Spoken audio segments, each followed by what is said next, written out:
Namaste. So in today's class, we'll discuss about occurrence of metals. ಲೋಹಗಳ ದೊರೆಯುವಿಕೆ. Okay. So we have studied in the reactivity series. So here is a list of metals. They are arranged in the order of their chemical reactivity. So ಲೋಹಗಳ ಕ್ರಿಯಾಶೀಲ ಸರಣಿಯನ್ನು last ಕ್ಲಾಸಲ್ಲಿ ಕಲ್ತಿದ್ದೇವೆ. So the metals which are placed in the top of the series.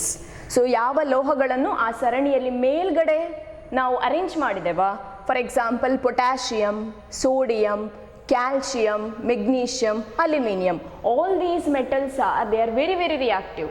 ಅವುಗಳೇನು ಅತ್ಯಂತ ಹೆಚ್ಚಿನ ಕ್ರಿಯಾಪಟುತ್ವವನ್ನು ಹೊಂದಿರುವಂಥ ಲೋಹಗಳು.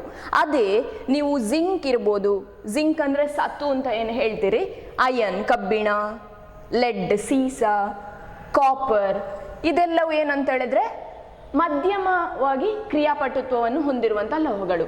ತುಂಬ ರಿಯಾಕ್ಟಿವ್ ಅಲ್ಲ, ಆ ಕಡೆ ಲೆಸ್ ರಿಯಾಕ್ಟಿವ್ ಕೂಡ ಅಲ್ಲ. ಸೊ ಲಾಸ್ಟಿಗೆ ನೋಡಿದರೆ Ag and Au, that is silver and gold, ಚಿನ್ನ ಮತ್ತು ಬೆಳ್ಳಿ, they are very less reactive elements.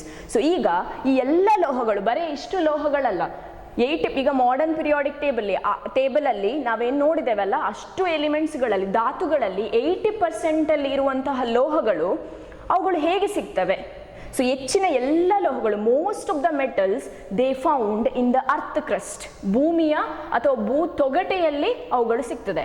So ಕೆಲವು ಮೆಟಲ್ಸ್ ಅಥವಾ ಕೆಲವು ಲೋಹಗಳು ಬೇರೆ ಲೋಹಗಳೊಡನೆ ಕಂಬೈನ್ ಆಗಿರ್ಬೋದು, ಸಂಯುಕ್ತಗಳಾಗಿರ್ಬೋದು.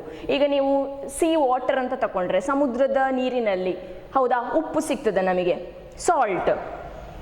ಉಪ್ಪು ಅಂತ ಹೇಳಿದ್ರೆ ಅದರ ರಾಸಾಯನಿಕ ಸೂತ್ರ ಏನು? It is sodium chloride, NaCl, ಹೌದಾ? ಸೊ NaCl ಅಲ್ಲಿ sodium metal is present. Sodium ಒಂದು ಲೋಹ, ಆದರೆ ಕ್ಲೋರಿನ್ ಏನದು ಅಲೋಹ ಅಲ್ವಾ? ಸೊ ಸೋಡಿಯಂ, ಯಾಕೆ ಸೋಡಿಯಮಲ್ಲಿ ಸಂಯುಕ್ತಗಳ ಫಾರ್ಮಲ್ಲಿ ಸಿಕ್ಕಿತು, ಬರೇ ಸೋಡಿಯಂ ಮಾತ್ರ ಸಿಗುವುದಿಲ್ಲ. ಯಾಕಂತ ಹೇಳಿದ್ರೆ the sodium metal which is highly reactive metal. So ಅಂತ ಯಾವ ಲೋಹಗಳಿಗೆ ಜಾಸ್ತಿ ಕ್ರಿಯಾಶೀಲತೆ ಉಂಟಾ ಅದು ಇನ್ನೊಂದು ಎಲಿಮೆಂಟ್ ಧಾತು ಒಟ್ಟಿಗೆ ಕಂಬೈನ್ ಆಗಿ ಸಿಗುವಂಥದ್ದು. ಸೋಡಿಯಂ ಕ್ಲೋರೈಡ್ ಇರ್ಬೋದು ಅಥವಾ ಪೊಟ್ಯಾಷಿಯಂ ಕ್ಲೋರೈಡ್ ಇರ್ಬೋದು. ಸೊ ಅವುಗಳೆಲ್ಲ ಏನು ಅಂತ ಹೇಳಿದ್ರೆ ಸಂಯುಕ್ತಗಳ ರೂಪದಲ್ಲಿ ಫ್ರೀಯಾಗಿ ನಮಗೆ ಸಿಗುವುದಿಲ್ಲ ಅಂತ ಅರ್ಥ ಆಯ್ತಾ? ಭೂತೊಗಟೆಯಲ್ಲಿ ಬರೀ ಇಂಡಿವಿಜುವಲ್ ಒಂದೊಂದೇ ಧಾತುಗಳಾಗಿ ನಮಗೆ ಸಿಗುವುದಿಲ್ಲ, ಅವುಗಳು ಸಂಯುಕ್ತಗಳ ರೂಪದಲ್ಲಿ ಇರ್ಬೋದು. ಇನ್ನು ಕೆಲವು ಧಾತುಗಳಿರ್ಬೋದು. ಫಾರ್ ಎಕ್ಸಾಂಪಲ್ ಇಲ್ಲಿ ನೀವು ಸಿಲ್ವರ್, ಗೋಲ್ಡ್, ಆಮೇಲೆ ಚಿನ್ನ ಮತ್ತು ಬೆಳ್ಳಿ, ಅವುಗಳು ಏನು, ಅವುಗಳು they are very less reactive. ಅದು ಅಷ್ಟು ಕ್ರಿಯಾಪಟುತ್ವವನ್ನು ಹೊಂದಿರದೇ ಇರುವಂತಹ ಲೋಹಗಳು. ಸೊ ಅವುಗಳು ನಮಗೆ ಹೇಗೆ ಸಿಗ್ತವೆ ಅಂತ ಹೇಳಿದ್ರೆ ಫ್ರೀ ಸ್ಟೇಟಲ್ಲಿ, ಅಂದರೆ ಮುಕ್ತ ರೂಪದಲ್ಲಿ ಸಿಗ್ತದೆ. ಅರ್ಥ ಆಯ್ತಾ? ಯಾವುದೇ ಬೇರೆ ಧಾತುಗಳೊಟ್ಟಿಗೆ ಅದು ಏನಾಗಿರುವುದಿಲ್ಲ, ಜೋಡಣೆಗೊಂಡಿರುವುದಿಲ್ಲ. ಸೊ ಕೆಲವು ಧಾತುಗಳು ಮುಕ್ತ ರೂಪದಲ್ಲಿ ಸಿಗ್ಬೋದು. Some elements or metals they are exist in native state or a free state, some are in the combined state. Now minerals, ಖನಿಜಗಳು, ಓರ್, ಅದಿರು, ಈ ವರ್ಡ್ಸ್ಗಳೆಲ್ಲ ನೀವು ಕೇಳಿರ್ಬೋದು, ಹೌದಾ? ಮಿನರಲ್, ಓರ್ ಅಂತ ಕೇಳಿರ್ಬೋದು. ಮಿನರಲ್ ಅಂತ ಹೇಳಿದ್ರೆ ಖನಿಜ ಅಂತ ಹೇಳ್ತವೆ, ಓರ್ ಅಂತ ಹೇಳಿದ್ರೆ ಅದಿರು ಅಂತ ಹೇಳ್ತವೆ. ಏನಿದು ಖನಿಜಕ್ಕೂ ಅಥವಾ what is the difference between mineral and ore? ಕಬ್ಬಿಣ ತಗೊಳ್ಳಿ, ಹೌದಾ? ಕಬ್ಬಿಣ, ಅಯನ್. ಸೊ ಕಬ್ಬಿಣದ ಖನಿಜಗಳು ನಮಗೆ ಗೊತ್ತುಂಟು. ನೀವು ಹೆಮಟೈಟ್ ಅಂತ ಕೇಳಿರ್ಬೋದು, ಮ್ಯಾಗ್ನಿಟೈಟ್ ಅಂತ ಕೇಳಿರ್ಬೋದು, ಸಿಡರೈಟ್ ಅಂತ ಕೇಳಿರ್ಬೋದು. ಅವುಗಳೆಲ್ಲ ಏನು? ಕಬ್ಬಿಣದ ಖನಿಜಗಳು. They are all the minerals of iron. So what is this mineral? What you mean by a mineral? ಖನಿಜ ಅಂದರೆ ಏನು? So minerals are they are naturally occurring substances. They can be obtained by mining. ಅರ್ಥ ಆಯ್ತಾ? ಖನಿಜ ಅಂತ ಹೇಳಿದ್ರೆ ನೈಸರ್ಗಿಕವಾಗಿ ದೊರೆಯುವಂತಹ ಲೋಹಗಳು. ಅದು ಧಾತು ಆಗಿರ್ಬೋದು, ಒಂದೇ ಧಾತುಗಳ ರೂಪದಲ್ಲಿರ್ಬೋದು, ಅಥವಾ ಆಗಲೇ ಹೇಳಿದಾಗೆ ಮುಕ್ತ ರೂಪದಲ್ಲಿ ಸಿಗ್ಬೋದು, ಅಥವಾ ಸಂಯುಕ್ತಗಳ ರೂಪದಲ್ಲಿ ಕೂಡ ಸಿಗ್ತದೆ. ಸೊ ಖನಿಜ ಅಂತ ಹೇಳಿದ್ರೆ ಅದು ನೈಸರ್ಗಿಕವಾಗಿ ದೊರೆಯುವಂತಹ ಲೋಹಗಳ ಸಂಯುಕ್ತ. ಅವುಗಳನ್ನು ಹೇಗೆ ನಾವು ತೆಗಿಬೋದು? ಅವುಗಳನ್ನು ಗಣಿಗಾರಿಕೆ ಮಾಡುವುದರ ಮೂಲಕ ನಾವೇನು ಮಾಡ್ಬೋದು? ಸಪರೇಟ್ ಮಾಡ್ಬೋದು. ಅರ್ಥ ಆಯ್ತಾ? So what is mineral? It is a naturally occurring substances which can be obtained by mining. ಹಾಗಾದ್ರೆ ಓರ್ ಅಂದ್ರೇನು ಅಥವಾ ಅದಿರು ಅಂದ್ರೇನು? Ore it is also a mineral. ಅದಿರು ಅಂತ ಹೇಳಿದ್ರೆ ಅದು ಕೂಡ ಖನಿಜ, ಆದರೆ from which any metal can be economically extracted. ಈಗ ಫಾರ್ ಎಕ್ಸಾಂಪಲ್ ಹೆಮಟೈಟ್.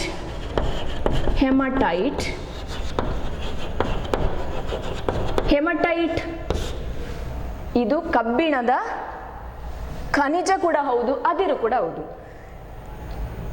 ಈಗ ಕಬ್ಬಿಣದ ಖನಿಜಗಳು ಯಾವುದೆಲ್ಲ ಹೇಳ್ತಾನೆ? Minerals of iron, magnetite, hematite, siderite, ಅವುಗಳೆಲ್ಲ ಮಿನರಲ್ಸ್, ಎಲ್ಲವೂ ಕೂಡ ನ್ಯಾಚುರಲ್ ಆಗಿ ಸಿಗುವಂಥದ್ದು.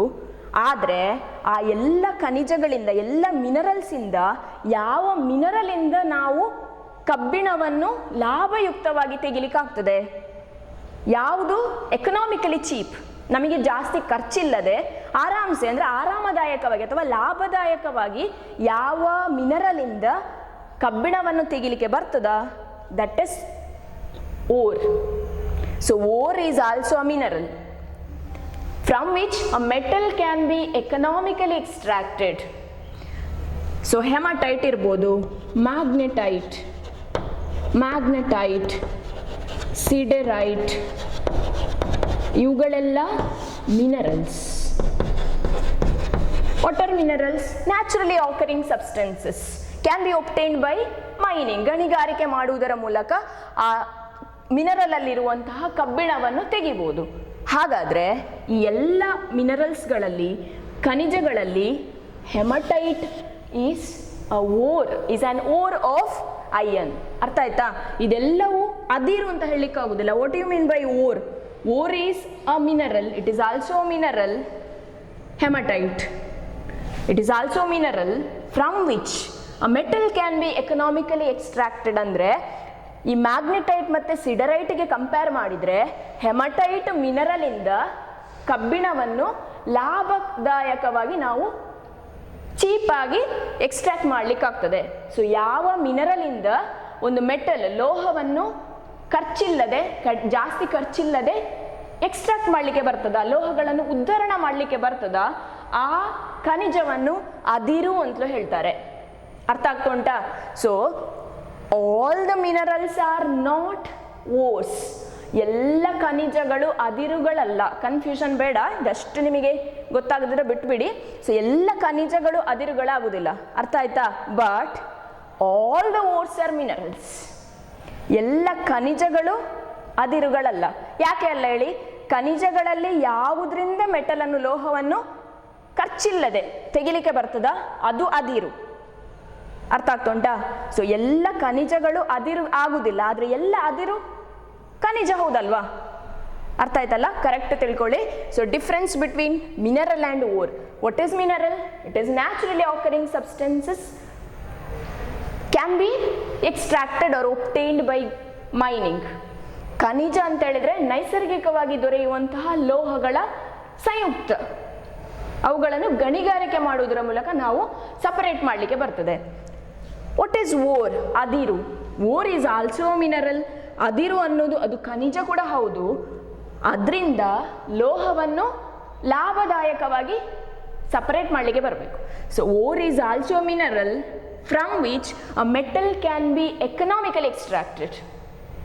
ಸೊ ಇದು ಡಿಫ್ರೆನ್ಸ್ ನಿಮಗೆ ಗೊತ್ತಾದರೆ ಒಳ್ಳೆಯದು. ಮಿನರಲ್ ಅಂದ್ರೇನು, ಓರ್ ಅಂದ್ರೇನು, ಖನಿಜ ಮತ್ತು ಅದಿರು. ಓಕೆ, ಈಗ ಲೋಹಗಳ ದೊರೆಯುವುದು ಹೇಗೆ ಅಂತ ಗೊತ್ತಾಯಿತು. ಭೂಮಿಯ ತೊಗಟೆಯಲ್ಲಿ ಈ ಲೋಹಗಳೆಲ್ಲ ಇರ್ತದೆ. ಸೊ ಕೆಲವು ಬೇರೆ ಬೇರೆ ಲೋಹಗಳೊಂದಿಗೆ ಅದೇನಾಗಿರ್ತದೆ, ಸಂಯುಕ್ತ ರೂಪದಲ್ಲಿ ಇರ್ತದೆ. ಕೆಲವು ಅದು ಇಂಡಿವಿಜುವಲ್ ಆಗಿ ಸಪರೇಟ್ ಒಂದೊಂದೇ ಲೋಹಗಳಾಗಿ ಮುಕ್ತ ರೂಪದಲ್ಲಿ ಇರ್ತದೆ. ಸೊ ಅವುಗಳನ್ನು ಈಸಿಯಾಗಿ ತೆಗಿಬಹುದು. ಈಗ ಅಲ್ಲಿ ಆ ಸೀರೀಸಲ್ಲಿ ನೋಡ್ಬೋದು ನೀವು, ಬೇರೆ ಬೇರೆ ಮೆಟಲ್ಸನ್ನು ನಾನೇನು ಮಾಡಿದ್ದೇನೆ, ಅರೇಂಜ್ ಮಾಡಿದೆ. ಈ ಸೀರೀಸ್ ನಿಮಗೆ ಕರೆಕ್ಟ್ ಗೊತ್ತಾಗಬೇಕು. ಸ್ಟಾರ್ಟಿಂಗಲ್ಲಿ ಸೀರೀಸ್ನ ಮೇಲ್ಗಡೆ ಬರುವಂಥದ್ದು ಪೊಟ್ಯಾಷಿಯಂ, ಹೈಲಿ ರಿಯಾಕ್ಟಿವ್, ಅತ್ಯಂತ ಹೆಚ್ಚು ಕ್ರಿಯಾಶೀಲತೆಯನ್ನು ಹೊಂದಿರುವ ಧಾತುಗಳು. ಹೆಚ್ಚು ಕ್ರಿಯಾಶೀಲ ಧಾತು ಅಥವಾ ಲೋಹಗಳು. ನೆಕ್ಸ್ಟ್ ಜಿಂಕ್, ಅಯನ್, ಸತು, ಕಬ್ಬಿಣ, ಸೀಸ, ತಾಮ್ರ ಇವುಗಳು ಸಾಧಾರಣ ಕ್ರಿಯಾಶೀಲ ಲೋಹಗಳು.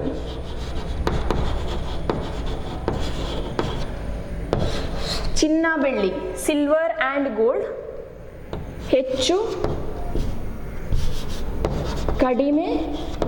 ಕಡಿಮೆ ಕ್ರಿಯಾಪಟುತ್ವ ಅಥವಾ ಕ್ರಿಯಾಶೀಲ ಲೋಹಗಳು. Less reactive. This is more reactive metals, medium reactivity.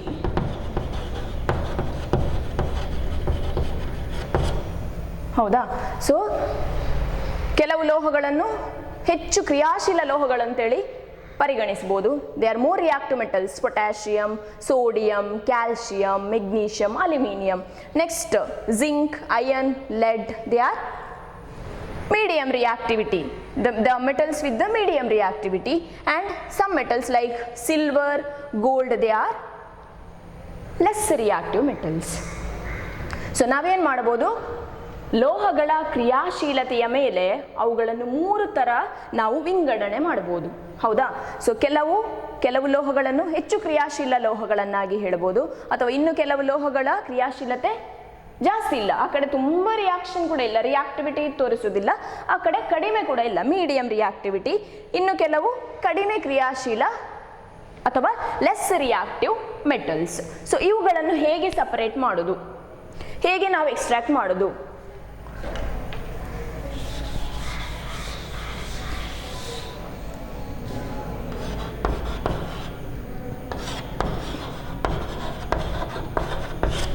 ಇಲ್ಲೊಂದು ಚಾರ್ಟ್ ಬರೀತಾನೆ, ನಾನು ಜಸ್ಟ್ ಫಸ್ಟಿಗೆ ಚಾರ್ಟನ್ನು ತೋರಿಸ್ತಾ ಹೋಗ್ತಾನೆ, ನೆಕ್ಸ್ಟ್ 1 by 1 ನಿಮಗೆ ಎಕ್ಸ್ಪ್ಲೇನ್ ಮಾಡ್ತಾನೆ.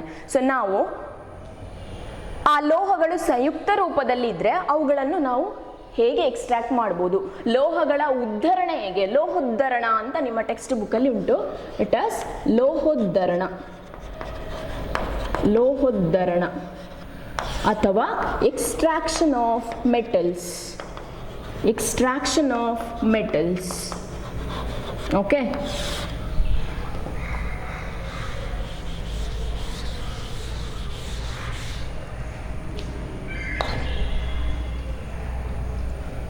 So I'll write here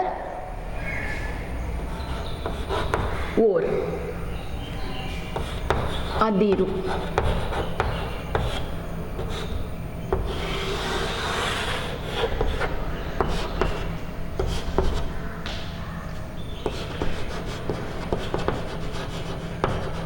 metals of high reactivity. Metals of high reactivity ಅಂದ್ರೇನು? ಅತ್ಯಂತ ಕ್ರಿಯಾಶೀಲ ಅಥವಾ ಕ್ರಿಯಾಪಟುತ್ವವನ್ನು ಹೊಂದಿರುವಂಥ ಲೋಹಗಳು, ಅತ್ಯಂತ ಕ್ರಿಯಾಶೀಲ ಲೋಹಗಳು. ಇದು ಒಂದು ಕ್ಯಾಟಗರಿ. ನೆಕ್ಸ್ಟ್ ಓರ್ ಅಂತ ಹೇಳಿದ್ರೇನು? ಅದಿರು. ಅವುಗಳಲ್ಲಿ ಈ ಥರದ ಮೆಟಲ್ಸ್ ಇರ್ಬೋದು, ಈ ಥರದ ಲೋಹ ಇರ್ಬೋದು, ಅಂದರೆ ರಿಯಾಕ್ಟಿವಿಟಿ ಜಾಸ್ತಿ ಇರುವಂಥ ಲೋಹಗಳಿರ್ಬೋದು. ಇನ್ನು ಕೆಲವು medium reactivity, metals of medium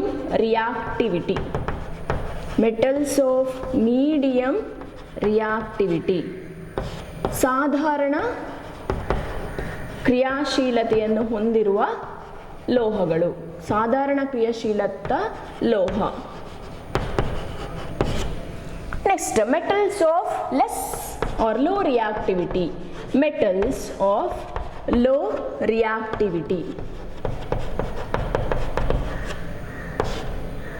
ಕಡಿಮೆ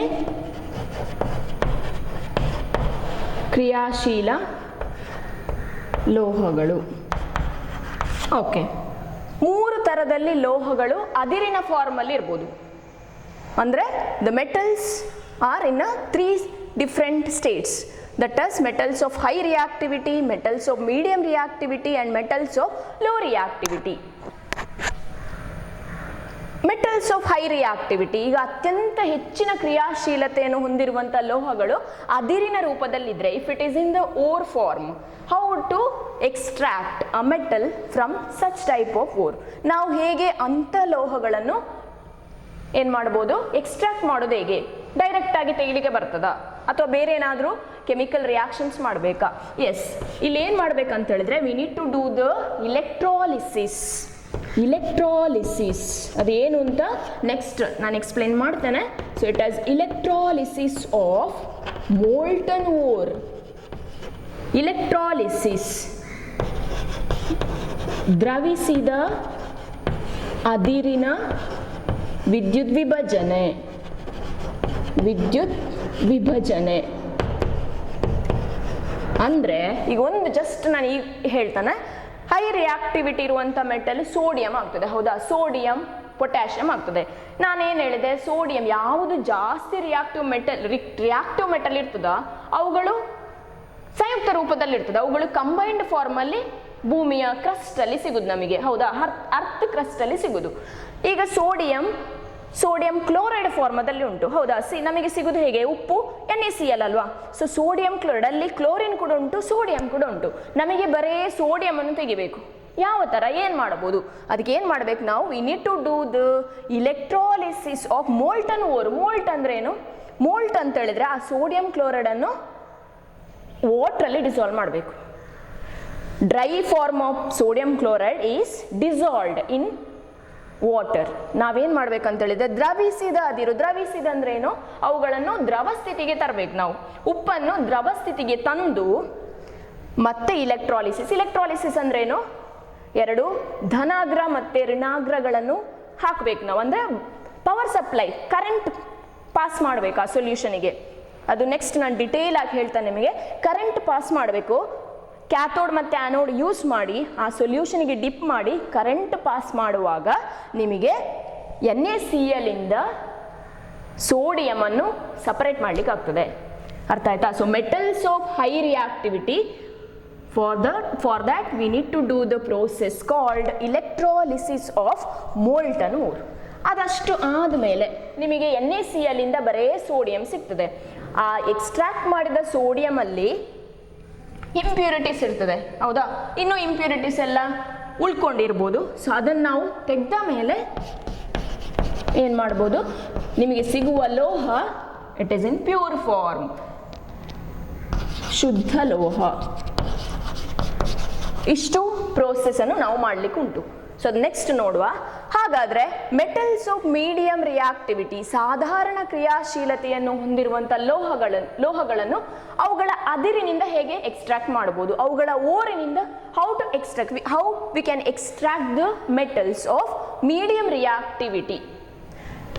ಇಲ್ಲಿ ಮತ್ತೆ ಎರಡು ಟೈಪ್ಸಲ್ಲಿ ಉಂಟು. ಅಂದರೆ ಅಂಥ ಅದಿರುಗಳು, ಫಾರ್ ಎಕ್ಸಾಂಪಲ್ ಯಾವುದು ಮೀಡಿಯಂ ರಿಯಾಕ್ಟಿವಿಟಿ ಅಂತ ಹೇಳಿದ್ರೆ maybe it is iron, lead, copper, isn't it? ಅಲ್ಲಿ ಓಕೆ ಮರ್ಕ್ಯುರಿ ಬರ್ತದೆ. ಸೊ ಇಲ್ಲಿ after copper it is mercury Hg. So Hg ಕೂಡ ಯಾವುದರಲ್ಲಿ ಬರ್ತದೆ? ಪಾದರಸ ಅಂತ ಏನು ಹೇಳ್ತಿರಲ್ಲ, ಮೀಡಿಯಂ ರಿಯಾಕ್ಟಿವಿಟಿ. ಓಕೆ, ಸೊ ಅವುಗಳೆಲ್ಲ ಏನು ಸಾಧಾರಣವಾಗಿರುವಂತಹ ಕ್ರಿಯಾಶೀಲ, ಅಷ್ಟೊಂದು ರಿಯಾಕ್ಟಿವ್ ಅಲ್ಲ. ಸೊ ಅವುಗಳು ಭೂತೊಗಟೆಯಲ್ಲಿ ಒಂದ ಕಾರ್ಬೋನೇಟ್ ಫಾರ್ಮಲ್ಲಿ ಇರ್ಬೋದು, ಕಾರ್ಬೋನೇಟ್ ಓರ್. ಅವುಗಳು carbonate, for example zinc carbonate ಅಥವಾ ಸತುವಿನ ಕಾರ್ಬೋನೇಟ್ ಫಾರ್ಮಲ್ಲಿ ಇರ್ಬೋದು. ಡೈರೆಕ್ಟ್ ನಮಗೆ ಸಿಗುವುದಿಲ್ಲ ಸತು ಅಂತೇಳಿ. ಸೊ ಕಾರ್ಬೋನೇಟ್ ಓರ್ ಫಾರ್ಮಲ್ಲಿ ಇರ್ಬೋದು, ಅಥವಾ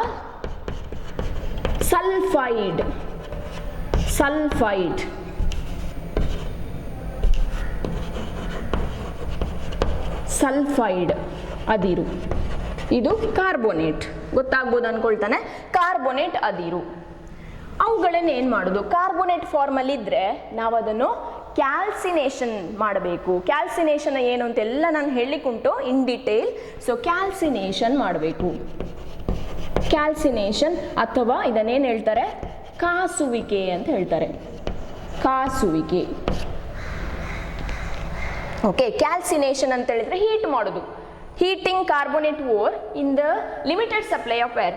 ಜಾಸ್ತಿ ಆಮ್ಲಜನಕದ ಸರಬರಾಜು ಮಾಡದೆ ಲಿಮಿಟೆಡ್ ಆಮ್ಲಜನಕ ಇದ್ದರೆ ಅದನ್ನು ಕಾಸುವಿಕೆ ಅಥವಾ ಕ್ಯಾಲ್ಸಿನೇಷನ್ ಅಂತ ಹೇಳ್ತಾರೆ. ಸಲ್ಫೈಡ್ ಓರ್ಗಳನ್ನು ರೋಸ್ಟಿಂಗ್ ಮಾಡಬೇಕು. ರೋಸ್ಟಿಂಗ್ ಅಂದ್ರೆ ಏನು? ರೋಸ್ಟ್ ಮಾಡೋದು ಗೊತ್ತುಂಟು ನಿಮಗೆ, ಹೌದಲ್ಲ? ಹುರಿಯುವಿಕೆ. ಏನು ಹುರಿಯುವಿಕೆ ಅಂತ ಹೇಳಿದ್ರೆ ಜಾಸ್ತಿ ಆಮ್ಲಜನಕ ಬೇಕು. ಡಿಫ್ರೆನ್ಸ್ ಅಷ್ಟೇ, difference between calcination and roasting. Calcination ಅಥವಾ ಕಾಸುವಿಕೆ ಅಂತ ಹೇಳಿದ್ರೆ ಲಿಮಿಟೆಡ್ ಸಪ್ಲೈ ಆಫ್ ಆಕ್ಸಿಜನ್, ಆಮ್ಲಜನಕ ಸ್ವಲ್ಪ ಅಷ್ಟು ಸಪ್ಲೈ ಮಾಡಲಿಕ್ಕಿಲ್ಲ. ರೋಸ್ಟಿಂಗ್ ಅಂತ ಹೇಳಿದ್ರೆ ಆಮ್ಲಜನಕದ ಸರಬರಾಜು ಜಾಸ್ತಿ ಇರಬೇಕು. ಓಕೆ, ಈಗ ಕಾರ್ಬೋನೇಟ್ ಓರಲ್ಲಿ, ಕಾರ್ಬೋನೇಟ್ ಅದಿರಿನ ಫಾರ್ಮಲ್ಲಿ ಇಂಥ ಲೋಹಗಳಿದ್ರೆ ಅಥವಾ ಸಲ್ಫೈಡ್ ಫಾರ್ಮಲ್ಲಿ ಇಂಥ ಅದಿರುಗಳಿದ್ರೆ ಇದನ್ನು ಕ್ಯಾಲ್ಸಿನೇಷನ್ ಮಾಡಬೇಕು, ಇದನ್ನು ಹುರಿಬೇಕು ನಾವು. ಆಗೇನಾಗ್ತದೆ? ಮೆಟಲ್ ಆಕ್ಸೈಡಿಗೆ ಕನ್ವರ್ಟ್ ಆಗ್ತದೆ. ನಾನು ಇಲ್ಲಿ ಬರೀತಾನೆ, ಇವುಗಳು ಮೆಟಲ್ ಆಕ್ಸೈಡ್ ಆಗ್ತದೆ. ಮೆಟಲ್ ಆಕ್ಸೈಡ್ ಅಂದ್ರೆ ಲೋಹದ ಆಕ್ಸೈಡ್ಗಳಾಗ್ತದೆ. ಲೋಹದ ಆಕ್ಸೈಡ್ಗಳು. ಅಲ್ಲಿಗೆ ಮುಗಿಲಿಲ್ಲ, ನಮಗೆ ಬರೇ ಲೋಹಗಳು ಮಾತ್ರ ಅಲ್ಲ ಬೇಕಾದ್ದು. ನಾವೇನ್ ಮಾಡ್ಲಿಕ್ಕೆ ಹೊರಟದ್ದು ಹೇಳಿ? ಲೋಹೋದ್ಧರಣ, ಎಕ್ಸ್ಟ್ರಾಕ್ಷನ್ ಆಫ್ ಮೆಟಲ್. ನಮಗೆ ಯಾವುದೇ ಅದಿರು ಬೇಡ, ನಮ್ಮ ಫೈನಲ್ ಲಾಸ್ಟ್ಗೆ ನಮಗೇನು ಸಿಗಬೇಕು? ಬರೇ ಲೋಹ ಮಾತ್ರ ಬೇಕು. ಸೊ ನಾವೀಗ ಎಲ್ಲಿಗೆ ತಲುಪಿ ಆಯಿತು? ಮೆಟಲ್ ಆಕ್ಸೈಡ್, ಲೋಹದ ಆಕ್ಸೈಡ್ಗಳಾಗ್ತದೆ. ನಾನು ಇಲ್ಲಿ ಬರೆದಾನೆ, ಓಕೆ, ಗೊತ್ತಾಗ್ಲಿ ಅದು ಎಲ್ಲಿ. Metals of medium reactivity, metal oxide ಸಿಕ್ಕಿದ ಮೇಲೆ ಮೆಟಲ್ ಆಕ್ಸೈಡ್ ಲೋಹದ ಆಕ್ಸೈಡ್ ಫಾರ್ಮಿಗೆ ಬಂತು. ಲೋಹದ ಆಕ್ಸೈಡ್. ನೆಕ್ಸ್ಟ್ ಏನು ಮಾಡ್ಬೇಕು? ನಮಗೆ ಬರೀ ಮೆಟಲ್ ಬೇಕಲ್ಲ, ಅದನ್ನೇನು ಮಾಡ್ತಾರೆ? ರಿಡಕ್ಷನ್ ಮಾಡಬೇಕು. ರಿಡಕ್ಷನ್ ಟು ಮೆಟಲ್, ಅಥವಾ ಇಲ್ಲಿ ಬರೀತಾನೆ, ಅಥವಾ ಅಪಕರ್ಷಣೆ, ಲೋಹಗಳ ಅಪಕರ್ಷಣೆ ಮಾಡಬೇಕು. ಲಾಸ್ಟ್ ಸೆಷನಲ್ಲಿ ಹೇಳಿದೆ ನಾನು, ಉತ್ಕರ್ಷಣ ಅಂದ್ರೇನು, what you mean by oxidation process, what is reduction. Oxidation ಅಂತ ಹೇಳಿದ್ರೆ ಉತ್ಕರ್ಷಣ, ರಿಡಕ್ಷನ್ ಅಂತ ಹೇಳಿದ್ರೆ ಅಪಕರ್ಷಣ. ಸೊ ಇಲ್ಲೇನು ಮಾಡಬೇಕು?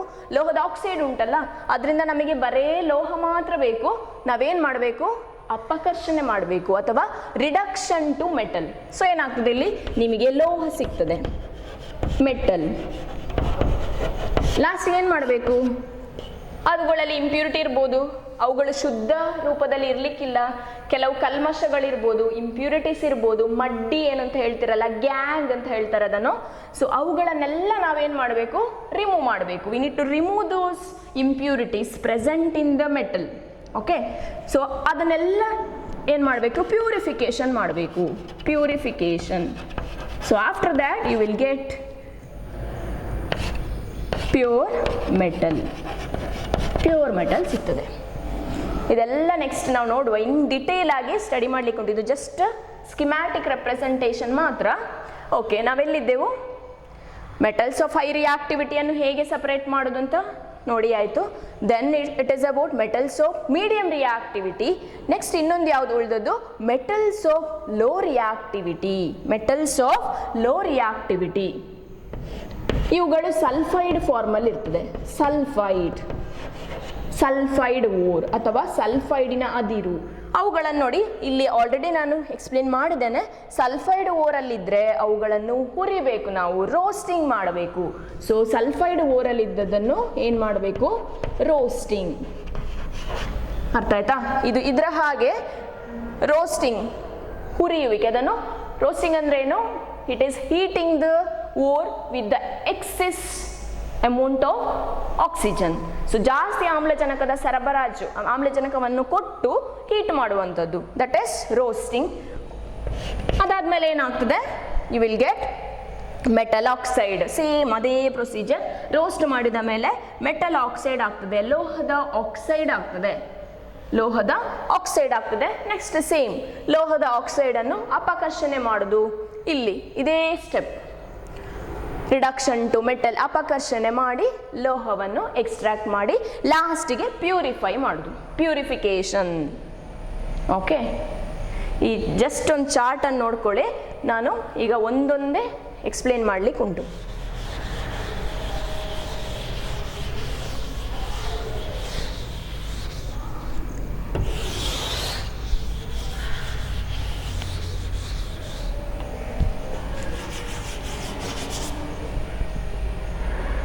ಓಕೆ, ಒಮ್ಮೆ ಇಲ್ಲಿ ನೋಡಿ test 4.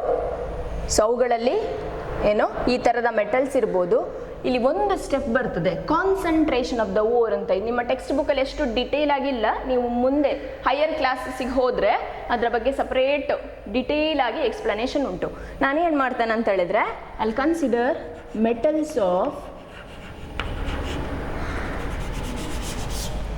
low reactivity first.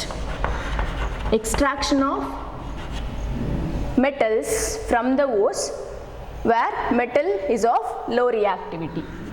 Low reactivity.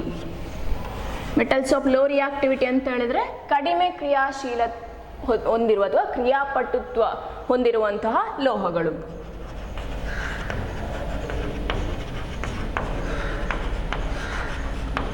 ಕ್ರಿಯಾಶೀಲ ಲೋಹಗಳು.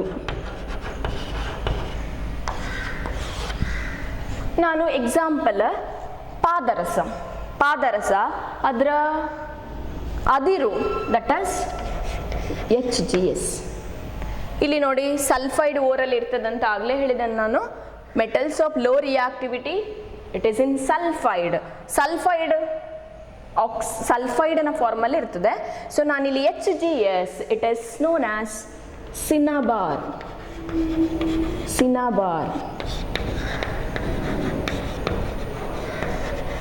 ಪಾದರಸದ ಅದಿರು. It is an important ore of mercury. ಪಾದರಸ 1 ಮಾರ್ಕಿಗೆಲ್ಲ ಕ್ವೆಶ್ಚನ್ ಬರ್ಬೋದು, ಅದರ ಫಾರ್ಮುಲಾ ಬರೀಲಿಕ್ಕೆ ಬರ್ಬೋದು. ಸೊ ನೆನ್ಪಿಟ್ಕೊಳ್ಳಿ, it's not mineral, ore of mercury, cinnabar, HGS. ಈಗ ನಮ್ಮಲ್ಲಿ HGS ಉಂಟು. ನಮ್ಮಲ್ಲಿ ಅಂತ ಹೇಳಿದ್ರೆ ಭೂತೊಗಟೆಯಲ್ಲಿ HGS, cinnabar is present. How to extract mercury from the cinnabar? So ಆ ಪಾದರಸದ ಸಲ್ಫೈಡಿಂದ ಪಾದರಸವನ್ನು ಹೇಗೆ ತೆಗೆಯೋದು? ಫಸ್ಟಿಗೆ ಏನು ಮಾಡ್ಬೇಕಂತ ಹೇಳಿದ್ರೆ ಅದನ್ನು ಕಾನ್ಸಂಟ್ರೇಟ್ ಮಾಡಬೇಕು. We need to do the concentration. First step, we need to do the concentration. Concentration is nothing but washing the ore. ಅರ್ಥ ಆಯ್ತಾ? First step concentration or washing. So ಭೂಮಿಯ ತೊಗಟೆಯಿಂದ ತೆಗೆದಂತಹ ಆ ಅದಿರುಗಳಲ್ಲಿ ಏನಿರ್ಬೋದು, ಕೆಲವು ಕಲ್ಲು, ಮಣ್ಣು, ಇಂಪ್ಯೂರಿಟೀಸ್ ಇರ್ತದೆ, ಹೌದಾ? ಅದನ್ನು ಮಡ್ಡಿ ಅಂತ ಹೇಳ್ತಾರೆ, ನೆನ್ಪಿಟ್ಕೊಳ್ಳಿ. ಸೊ ಇವುಗಳಲ್ಲಿ ಏನಿರ್ಬೋದು, ಮಡ್ಡಿ or gangue. Important for 1 mark. What you mean by a gangue? ಮಡ್ಡಿ ಎಂದರೆ ಏನು ಅಂತ ಕೇಳ್ಬೋದು. ಏನು ಮಡ್ಡಿ ಅಂತ ಹೇಳಿದ್ರೆ ಅದಿರಿನಲ್ಲಿ ಇರುವಂತಹ ಕಲ್ಮಶ or the impurities such as sand, rock present in the ore is known as gang or ಮಡ್ಡಿ. ಸೊ ಫಸ್ಟ್ ಏನು ಮಾಡಬೇಕು, ಪಾದರಸದ ಅದಿರಿನಿಂದ ಪಾದರಸವನ್ನು ತೆಗೆಯುವ ಮೊದಲು ಆ ಅದಿರನ್ನು ನಾವು ವಾಶ್ ಮಾಡಬೇಕು. ವಾಶ್ ಮಾಡೋದಂತ ಹೇಳಿದ್ರೆ ಈಗ ಕೈಯಲ್ಲಿ ಇಟ್ಕೊಂಡು ವಾಶ್ ಮಾಡೋದಲ್ಲ, ಅದಕ್ಕೆ ಬೇರೆ ಬೇರೆ ಟೆಕ್ನಿಕ್ಸ್ ಉಂಟು. ಸೊ ಅದು ನಿಮ್ಮ ಟೆಕ್ಸ್ಟ್ ಬುಕ್ಕಲ್ಲಿ, ನಿಮಗೆ ಈಗ 10th ಅಲ್ಲಿ ನಿಮ್ಮ ಲೆವೆಲಿಗೆ ಅಲ್ಲಿ ಇಲ್ಲ, ಟೆಕ್ಸ್ಟ್ ಬುಕ್ಕಲ್ಲಿ ಇಲ್ಲ. ಸೊ 4-5 ಏನೋ ಟೆಕ್ನಿಕ್ಸ್ ಬರ್ತದೆ. ನೀವು ಮುಂದೆ ಸೈನ್ಸ್ ವಿಜ್ಞಾನ ತಗೊಳ್ಳುವವರಾದರೆ ನಿಮಗೆ PUCಯಲ್ಲಿ, ದ್ವಿತೀಯ PUCಯಲ್ಲಿ, ಸೆಕೆಂಡ್ PUCಯಲ್ಲಿ ಇದೇ ಸಪರೇಟ್ ಇದರ ಬಗ್ಗೆ ಚಾಪ್ಟರ್ ಡಿಟೇಲ್ ಆಗಿ ಉಂಟು. ಅಲ್ಲಿ ನಾವು ಏನು ಮಾಡ್ತೇವೆ, ಆ ಟೆಕ್ನಿಕ್ಸ್ಗಳನ್ನೆಲ್ಲ ಹೇಳಿಕೊಡ್ತೇವೆ. ಅರ್ಥ ಆಯ್ತಾ? ಸೊ ಜಸ್ಟ್ ನೀವು ಈಗ ಸದ್ಯಕ್ಕೆ ಇಷ್ಟು ತಿಳ್ಕೊಳ್ಳಿ, ಓರನ್ನು ಏನು ಮಾಡಬೇಕು, ಕಾನ್ಸಂಟ್ರೇಷನ್ ಮಾಡಬೇಕು, ವಾಶ್ ಮಾಡಬೇಕು. ಅವುಗಳಲ್ಲಿ ಕೂಡ ಹಾಗೆ, ಈಗ ನಾನೇನು ಹೇಳಿದೆ, ಆ ಅದಿರಿನಲ್ಲಿ ಲೋಹ ಇರ್ತದೆ, ನಮಗೆ ಯಾವುದು ಲೋಹ ಬೇಕಾ ಅದು ಇರ್ತದೆ, ಅದರೊಟ್ಟಿಗೆ ಏನಿರ್ತದೆ, ಕಲ್ಮಶಗಳಿರ್ತದೆ. ಸೊ ಅವುಗಳ ರಾಸಾಯನಿಕ ಮತ್ತು ಭೌತ ಲಕ್ಷಣ, ಫಿಸಿಕಲ್ ಆ್ಯಂಡ್ ಕೆಮಿಕಲ್ ಪ್ರಾಪರ್ಟೀಸ್ನ ಮೇಲೆ ಅದು ಯಾವ ಥರ ಉಂಟು ಅದನ್ನು ನೋಡಿಕೊಂಡು ಬೇರೆ ಬೇರೆ ಟೆಕ್ನಿಕ್ಸ್ ಉಂಟು. ಅರ್ಥ ಆಯ್ತಾ? ಸೊ ಇಷ್ಟು ತಿಳ್ಕೊಳ್ಳಿ. ಫಸ್ಟ್ ಏನು ಮಾಡೋದು, ಅದಿರನ್ನು ಕಾನ್ಸಂಟ್ರೇಷನ್ ಮಾಡಿ ಆಯಿತು, ಅವುಗಳನ್ನು ವಾಶ್ ಮಾಡಿ ಸ್ವಲ್ಪ ಕಲ್ಮಶ ಗ್ಯಾಂಗ್ ಪಾರ್ಟಿಕಲ್ಸನ್ನೆಲ್ಲ ತೆಗೆದಾಯಿತು. ನೆಕ್ಸ್ಟ್ ಸ್ಟೆಪ್ ಎಂತ, ಸಲ್ಫೈಡ್ ಅಂದರೆ ಇವುಗಳು ಸಲ್ಫೈಡ್ ಫಾರ್ಮಲ್ಲಿ ಇದ್ದರೆ ನಾನು ಆಲ್ರೆಡಿ ಬರೆದಿದ್ದಾನೆ ಇಲ್ಲಿ ಯಾವುದು HGS. ಒಟ್ಟು ಸಿನಬಾರ್ ಪಾದರಸ ಅದರ ಸಲ್ಫೈಡ್ ಫಾರ್ಮಲ್ಲಿ ಅದಿರಿನ ರೂಪದಲ್ಲಿ ಉಂಟು. ಅದನ್ನೇನು ಮಾಡಬೇಕು ನಾವು, ಏನು ಮಾಡಬೇಕು ಇಲ್ಲಿ ನೋಡಿ, roasting. What is roasting? Roasting is it is a heating an ore with excess of oxygen. ಹೌದಾ? ಯಾಕೆ ಹೀಗೆ ಬರೆದಿದ್ದಾನೆ? ಇದು ಫಾರ್ಮುಲಾ ಸಿನಬಾರ್, ಇದು ಪಾದರಸದ ಸಲ್ಫೈಡ್ ಪ್ಲಸ್ O2 ಆಕ್ಸಿಜನ್ ಆಮ್ಲಜನಕ. ನಾನು O ಅಂತ ಬರೀಲಿಕ್ಕೆ ಆಗುದಿಲ್ಲ. ಯಾಕೆ? ಫಸ್ಟ್ ಕ್ಲಾಸಲ್ಲಿ ಹೇಳಿದ್ದಾನೆ gases they are always in a dye atomic.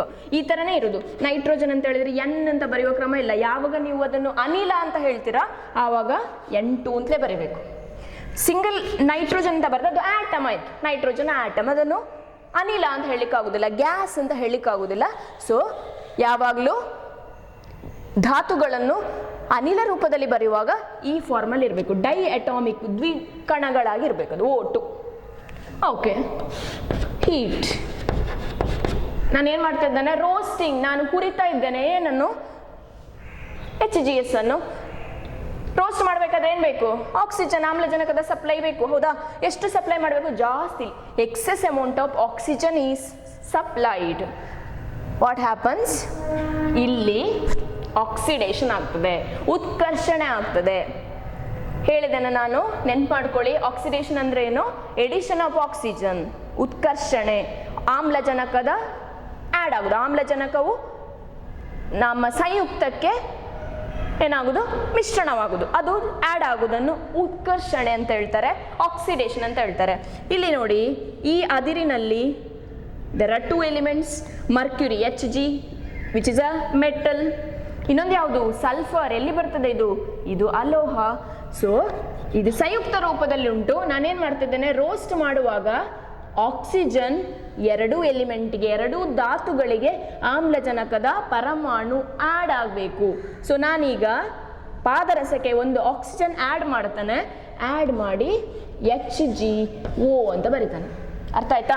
ಏನಾಗಿದೆ ಇಲ್ಲಿ? ಆಕ್ಸಿಡೇಷನ್ ಆಯಿತು. What is oxidation? Oxidation is a process where addition of oxygen atom to takes place. ಅಥವಾ ಆಮ್ಲಜನಕದ ಪರಮಾಣು ಪಾದರಸಕ್ಕೆ ಆ್ಯಡ್ ಆಯಿತು, ಆಕ್ಸಿಡೇಷನ್ ಉತ್ಕರ್ಷಣೆ ಆಯಿತು. ಓಕೆ, ಇದು ಒಂದು ಉತ್ಪನ್ನ ಆಯಿತು, ಒಂದು ಪ್ರಾಡಕ್ಟ್ ಆಯಿತು. ಪ್ಲಸ್ ಇನ್ನೊಂದು ಪ್ರಾಡಕ್ಟ್ ಸಿಗ್ತದೆ, ಬೈ ಪ್ರಾಡಕ್ಟ್ಸ್ ಅಂತ ಹೇಳ್ತಿರಲ್ಲ. ಇಲ್ಲಿ ಸಲ್ಫರ್ ಉಂಟು.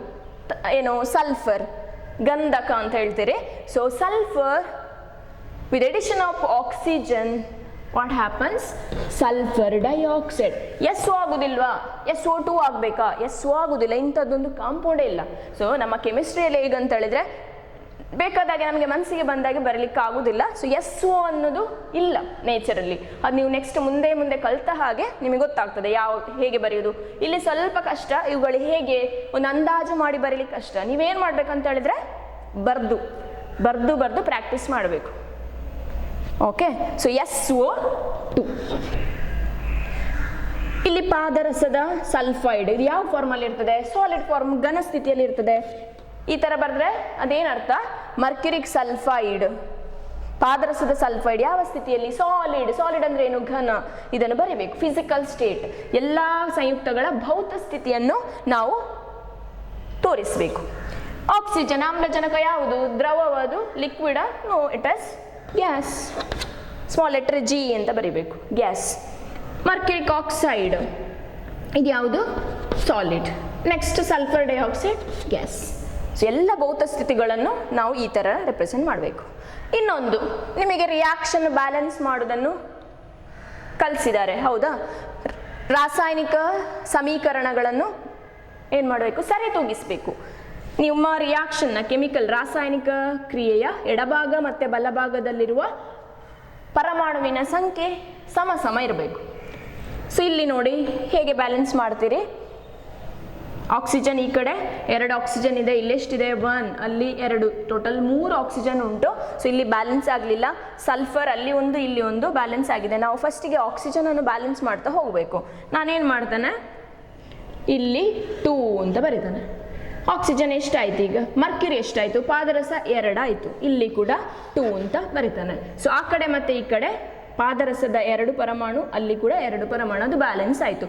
ಆದರೆ ಈ 2 ಹಾಕಿದರೆ ಇಲ್ಲಿ ಸಲ್ಫರಿಗೂ ಗಂಧಕಕ್ಕೂ 2 ಅಂತ ಆಯಿತು, ಆ ಕಡೆ ಒಂದೇ ಇದೆ. ಹಾಗಂತೇಳಿ ನಾನು ಇಲ್ಲಿ ಬ್ಯಾಲೆನ್ಸ್ ಮಾಡಬೇಕು, ಎಸ್ 2 ಅಂತ ಬರೆಯುವ ಕ್ರಮ ಇಲ್ಲ. ಇಲ್ಲಿ ಕೆಳಗೆ 2 ಬರಿಬಾರ್ದು, ನೀವೆಲ್ಲಿ ಬರಿಬೇಕು, ಇಲ್ಲೇ ಬರಿಬೇಕು. ಸಲ್ಫರ್ ಬ್ಯಾಲೆನ್ಸ್ ಆಯಿತು. ಆದರೆ ಈಗ ಆಕ್ಸಿಜನ್ ಆಮ್ಲಜನಕವನ್ನು ಕೌಂಟ್ ಮಾಡಿ ಎಷ್ಟಾಯಿತು, 2 × 2 4, ಇಲ್ಲಿ ಎಷ್ಟಿದೆ 2 6, ಈ ಕಡೆನೂ 6 ಆಕ್ಸಿಜನ್ ಬೇಕಲ್ವಾ, ಆಲ್ರೆಡಿ 2 ಇದೆ, 3 ಹಾಕಿದ್ರೆ ಆಯಿತು. now the reaction, chemical reaction gets balanced. Okay, roast ಮಾಡಿ ಆಯಿತಾ. ರೋಸ್ಟಿಂಗ್ ಮಾಡಿ ಯಾವ ಫಾರ್ಮಿಗೆ ತಗೊಂಡು ಬಂದೆ, ಮರ್ಕ್ಯುರಿಕ್ ಆಕ್ಸೈಡ್, ಲೋಹದ ಆಕ್ಸೈಡ್ ಫಾರ್ಮಿಗೆ ಬಂತು. ನೆಕ್ಸ್ಟ್ ಸ್ಟೆಪ್ ಅಂತ, ಇಲ್ಲಿ ಆದ ಮೇಲೆ ಎಲ್ಲಿ ಉಂಟು, ರೋಸ್ಟಿಂಗ್ ಮಾಡಿ ಉರ್ದ ಮೇಲೆ ಎಲ್ಲಿಗೆ ಹೋಗಿದ್ದಾನೆ, ಇದರ ತರಾನ್ ಅಂತ ಹೇಳಿದ್ದಲ್ಲ ನಾನು, ರೋಸ್ಟಿಂಗ್ ಮಾಡಿದ ಮೇಲೆ ಯಾವ ಫಾರ್ಮಿಗೆ ಬಂತು, ಈಗ ಮರ್ಕ್ಯುರಿ ಪಾದರಸದ ಆಕ್ಸೈಡಲ್ಲಿ ಉಂಟು, HgO, ಲೋಹದ ಆಕ್ಸೈಡಿಗೆ ಬಂತು. ನಮಗೆ ಲೋಹದ ಆಕ್ಸೈಡಿಂದ ಬರೀ ಲೋಹ ಮಾತ್ರ ಬೇಕು, ನಮಗೆ ಪ್ಯೂರ್ ಮೆಟಲ್ ಮಾತ್ರ ಬೇಕು, ಹೌದಾ, ಶುದ್ಧ ಲೋಹ. ನಮಗೆ ಲೋಹದ ಆಕ್ಸೈಡ್ ಬೇಡ, ಲೋಹ ಬೇಕು. ಸೊ ಏನು ಮಾಡಬೇಕು, ಲೋಹದ ಆಕ್ಸೈಡಿಂದ ರಿಡಕ್ಷನ್ ಮಾಡಬೇಕು. ವಾಟ್ ಇಸ್ ದಿಸ್ ರಿಡಕ್ಷನ್ ಅಥವಾ ಅಪಕರ್ಷಣೆ ಅಂದರೆ ಏನು, ಆಗಷ್ಟೇ ಹೇಳಿದೆ ನಾನು, oxidation, it is a addition of oxygen. ಉತ್ಕರ್ಷಣೆ ಅಂತ ಹೇಳಿದ್ರೆ ಆಮ್ಲಜನಕ ಆ್ಯಡ್ ಆಗುದು, reverse of oxidation that is reduction, removal of oxygen. ಅಥವಾ ಅಪಕರ್ಷಣೆ ಅಂತ ಹೇಳಿದ್ರೆ ಆಮ್ಲಜನಕ, ಒಂದು ಸಂಯುಕ್ತದಲ್ಲಿ ಆಮ್ಲಜನಕ ಇದ್ರೆ ಅದರಿಂದ ಆಮ್ಲಜನಕ ಹೊರಗಡೆ ಹೋದ್ರೆ ದಟ್ ಇಸ್ ಅಪಕರ್ಷಣೆ. ಅರ್ಥ ಆಗ್ತಾ ಉಂಟಾ? ಈಗ ಅಲ್ಲಿ ಬನ್ನಿ, ನಮ್ಮ ರಿಯಾಕ್ಷನಿಗೆ ಬನ್ನಿ.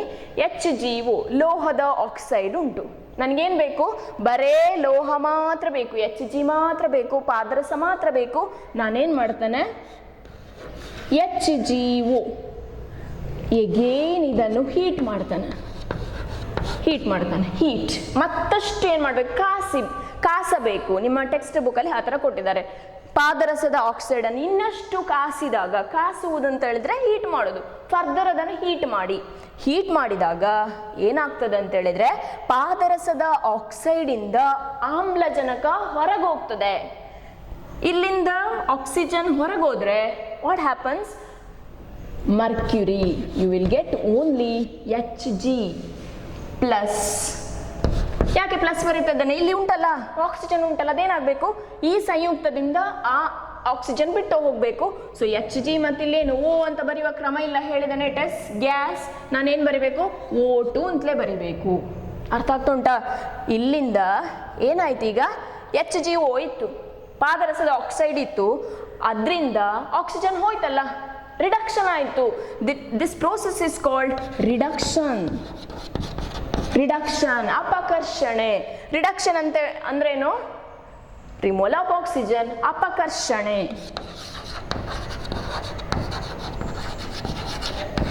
ಅಪಕರ್ಷಣೆ ಅಂದ್ರೆ ಏನು, ಆಮ್ಲಜನಕದ ಹೋಗುವಿಕೆ, ಆಮ್ಲಜನಕವನ್ನು ಇದರಿಂದ ರಿಮೂವ್ ಮಾಡೋದು. ಸೊ ಇಲ್ಲಿಂದ ಆಕ್ಸಿಜನ್ ಹೋದ್ರೆ ಅಲ್ಲೇನು ಉಳಿಯಿತು, Hg, ಆಮೇಲೆ O2. ಅರ್ಥ ಆಯ್ತಾ? ನಮಗೇನು ಸಿಕ್ಕಿತು, ಬರೇ ಮೆಟಲ್ ಸಿಕ್ಕಿತು, ಲೋಹ. ಯಾವ ಫಾರ್ಮಲ್ಲಿ ಉಂಟು, Mercury. It is only one metal which is in a liquid state, ಹೌದಾ. ಪಾದರಸ ಯಾವಾಗಲೂ ದ್ರವ ಸ್ಥಿತಿಯಲ್ಲಿ ಇರ್ತದೆ. ಸೊ ಇಲ್ಲಿ ಫಿಸಿಕಲ್ ಸ್ಟೇಟ್ ಮೆಟಲ್ ಅಂತ ಬರಿಬೇಡಿ, ಮೆಟಲ್ ಲೋಹಗಳ ಘನ ಸ್ಥಿತಿಯಲ್ಲಿ ಅಲ್ವಾ, ಅಲ್ಲ. ಆದರೆ ಇದು ಮರ್ಕ್ಯುರಿ ಆದ ಕಾರಣ ಲಿಕ್ವಿಡ್ ಅಂತ ಬರಿಬೇಕು, ಎಲ್ ಅಂತ ಬರಿಬೇಕು, ದ್ರವ. ಇದು solid, S, oxygen, gas. Reaction balance ಆಗಲಿಲ್ಲ, ಹೌದಾ. ಈ ಕಡೆ ನೋಡಿ Hg ಒಂದೇ ಇದೆ, ಆಕ್ಸಿಜನ್ 1, ಆ ಕಡೆ ಎಷ್ಟಿದೆ, ಆಕ್ಸಿಜನ್ 2. ನಾನೇನು ಮಾಡ್ತಾನೆ, ಆಮ್ಲಜನಕವನ್ನು ಮಾತ್ರ ಬ್ಯಾಲೆನ್ಸ್ ಮಾಡಲಿಕ್ಕೆ ಅಲ್ಲಿ ಬಲಭಾಗದಲ್ಲಿ 2 ಆಮ್ಲಜನಕದ ಪರಮಾಣುಗಳಿವೆ. ಸೊ ನಾನೇನು ಮಾಡ್ತೇನೆ, ಆಕ್ಸಿಜನಿಗೆ 2 ಆಗಬೇಕು ಅಂತೇಳಿ ಇಲ್ಲಿ ಬರೆಯುವ ಕ್ರಮ ಇಲ್ಲ, HgO2 ಅಂತ ಬರಿಬಾರ್ದು, ನಾನು ಎಲ್ಲಿ ಬರಿಬೇಕು, ಇಲ್ಲೇ ಬರಿಬೇಕು. ಆಕ್ಸಿಜನ್ ಬ್ಯಾಲೆನ್ಸ್ ಆಯಿತು. ಇಲ್ಲಿ ಮರ್ಕ್ಯುರಿ ಎಷ್ಟಾಯಿತು, ಪಾದರಸ ಎಷ್ಟಾಯಿತು, 2 ಆಯಿತು. ಇಲ್ಲಿ ಉಂಟಾ, ಇಲ್ಲ. ಸೊ ನಲ್ಲಿ ಕೂಡ ನಾನೇನು ಮಾಡಬೇಕು, 2 Hg ಅಂತ ಬರಿಬೇಕು. ಅರ್ಥ ಆಯ್ತಾ? ಸೊ ನನಗೇನು ಸಿಕ್ಕಿತು ಈಗ? ಲೋಹ ಸಿಕ್ಕಿತು. ನಾನೇನು ಮಾಡಿದ್ದು? ರಿಡಕ್ಷನ್ ಮಾಡಿದೆ, ಅಪಕರ್ಷಣೆ ಮಾಡಿದೆ, ಲೋಹದ ಆಕ್ಸೈಡನ್ನು ಇನ್ನಷ್ಟು ಹೀಟ್ ಮಾಡಿದೆ, ನನಗೆ ಲೋಹ ಸಿಕ್ಕಿತು. ಇಷ್ಟಾದ ಮೇಲೆ ಆಯ್ತಾ? ಅಲ್ಲಿಗೆ ಮುಗೀತಾ? ಏನು ಮಾಡಬೇಕು ನೋಡಿ, after the reduction metal is obtained, then we need to do the purification. ಇದಕ್ಕೆ ಸಪ್ರೇಟ್ ಟೆಕ್ನಿಕ್ಸ್ ಉಂಟು, ಅದು ನೆಕ್ಸ್ಟ್ ಇನ್ ಡಿಟೇಲ್ ನೆಕ್ಸ್ಟ್ ಕ್ಲಾಸಲ್ಲಿ ನೀವು ಕಲೀಲಿಕ್ಕೆ ಉಂಟು. ಸೊ ಲೋಹ ಸಿಕ್ಕಿದ ಮೇಲೆ ಅದರಲ್ಲಿ ಇನ್ನೂ ಕೂಡ ಏನು ಕಲ್ಮಶಗಳು ಉಳ್ಕೊಂಡಿರ್ಬೋದು, ಅವುಗಳನ್ನು ತೆಗಿಬೇಕಾಗ್ತದೆ. ಸೊ ಪ್ಯೂರಿಫಿಕೇಶನ್ ಅಂದ್ರೇನು? ಅಲ್ಲಿರುವ ಕಲ್ಮಶಗಳನ್ನು ತೆಗೆಯುವಂಥದ್ದು ಪ್ಯೂರಿಫಿಕೇಶನ್. ಸೊ ಲಾಸ್ಟಿಗೆ ಪ್ಯೂರಿಫಿಕೇಶನ್ ಆದ ಮೇಲೆ ನಿಮಗೆ ಶುದ್ಧ ಲೋಹ ಸಿಗ್ತದೆ. ಈ ರೀತಿಯಾಗಿ ನಾವು ಯಾವ ಅದಿರುಗಳನ್ನು ಬೇರ್ಪಡಿಸ್ಬೋದು, ನಾನು ಯಾವುದು ಎಕ್ಸ್ಪ್ಲೇನ್ ಮಾಡ್ತಾ ಇದ್ದೆ, ಮೆಟಲ್ಸ್ ಆಫ್ ಲೋ ರಿಯಾಕ್ಟಿವಿಟಿ, ಯಾವ ಅದಿರಿನಲ್ಲಿ ಲೋಹಗಳ ಕ್ರಿಯಾಶೀಲತೆ ಕಡಿಮೆ ಉಂಟ ಅವುಗಳನ್ನು ಈ ರೀತಿಯಾಗಿ ನಾವು ಏನು ಮಾಡ್ಬೋದು, ಬೇರ್ಪಡಿಸ್ಬೋದು. ಫಸ್ಟಿಗೆ ಏನು ಮಾಡಬೇಕು? ಕಾನ್ಸಂಟ್ರೇಟ್ ಮಾಡಬೇಕು. ಕಾನ್ಸಂಟ್ರೇಷನ್ ಆಫ್ ದ ಓರ್ ಅಂದ್ರೇನು? ವಾಶ್ ಮಾಡೋದು. ಕನ್ನಡದಲ್ಲಿ ಏನು ಹೇಳ್ತಾರೆ? ಸಾರವರ್ಧನೆ ಅಂತ ಹೇಳ್ತಾರೆ. ಅಲ್ಲಿ ನಾನು ಬರೀಲಿಲ್ಲ, ಕಾನ್ಸಂಟ್ರೇಷನ್ ವಾಷಿಂಗ್ ಅಂತ ಬರೆದೆ. ಇಟ್ ಇಸ್ ಅದಿರಿನ ಸಾರವರ್ಧನೆ.